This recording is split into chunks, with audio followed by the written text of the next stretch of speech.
All I'm here to do is break down whatever objectively wrong arguments about the series with just facts. Spoilers! He doesn't. Bleach's story is unique, and arguably it's a lot harder to market to a broad audience compared to most popular shonen. What I mean by this is, Bleach is not the kind of series where you can fully grasp the core of its narrative just by reading the first 200, heck even 300 chapters. Bleach is one of those series that you truly start to appreciate on a rewatch, especially if you're paying close attention to the subtle details and foreshadowing. So basically, Bleach has such a complex plot, there is no way you can understand it before reading the entire manga twice. Anyone who thinks the plot is bad hasn't read the manga twice and wasn't paying attention to the foreshadowing. The biggest reason One Piece and Naruto tend to get more credit for their storytelling is because they follow a more straightforward plot-driven structure that is easier to market and easier for audience to get attached to. As even if you were to ignore their deeper, more complex themes, they would still work as a classic goal-driven adventures that keep people hooked on the journey alone. Bleach, on the other hand, leans far more into character-driven storytelling, and that kind of narrative is not as immediately accessible or easy to digest, especially for younger viewers, casual anime fans, or those who prefer more direct, conventional storytelling. On one hand, the plot of Bleach is not for mainstream audiences, which is why it became one of the most popular shonen, and it's so complex you need to read the manga twice. And on the other hand, the manga is not plot-driven, it's character-driven, so all of a sudden it's the characters who are so complex and you need to read the manga twice. The Thousand Year Blood War, which is the best arc in the series and my personal favorite, comes later after the Soul Society. How anyone can still claim Bleach fell off after the Soul Society is beyond me. The arc which, in his opinion, is the best, comes after Soul Society. So it's beyond him why everyone does not like the arc that, in his opinion, is better than the Soul Society. I wonder what is the problem here. And speaking of Thousand Year Blood War, the ending in particular, it doesn't even make sense right now to criticize the series based on the manga's ending because we're literally waiting to see how it's going to be handled in the anime, and the anime is now the canon.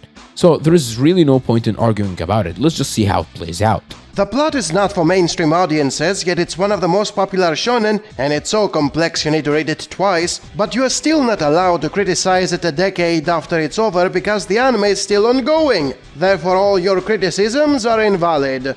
Bleach is the most dropped anime. This is hands down the dumbest take I've ever heard in my entire fucking life. There is no definitive or accurate way to determine which anime is the most dropped. There you go. Let's be real, Bleach has received a ridiculous amount of unjustified slander for years, which probably affected people's willingness to even give it a proper chance. So yeah, do not judge the series based on what the internet says. People who don't like it never gave it a chance. You only gave it a chance if you read it twice and still waited for the anime to be completed before you judged it. Also, you should never listen to what others have to say about Bleach, such as this guy defending it with complete bullshit. I'm focusing on debunking the Bleach power scaling is inconsistent notion, as in, the characters are as strong as the author wants them to be. There is no way to know how strong anyone actually is or who would win in a fight. It's all over the place and makes the fights predictable and boring. This might sound crazy, but Ichigo's power being inconsistent is what actually makes both his power scaling and his character writing consistent. His power levels throughout the series were inconsistent. That's exactly the point. There is no problem with power scaling inconsistencies,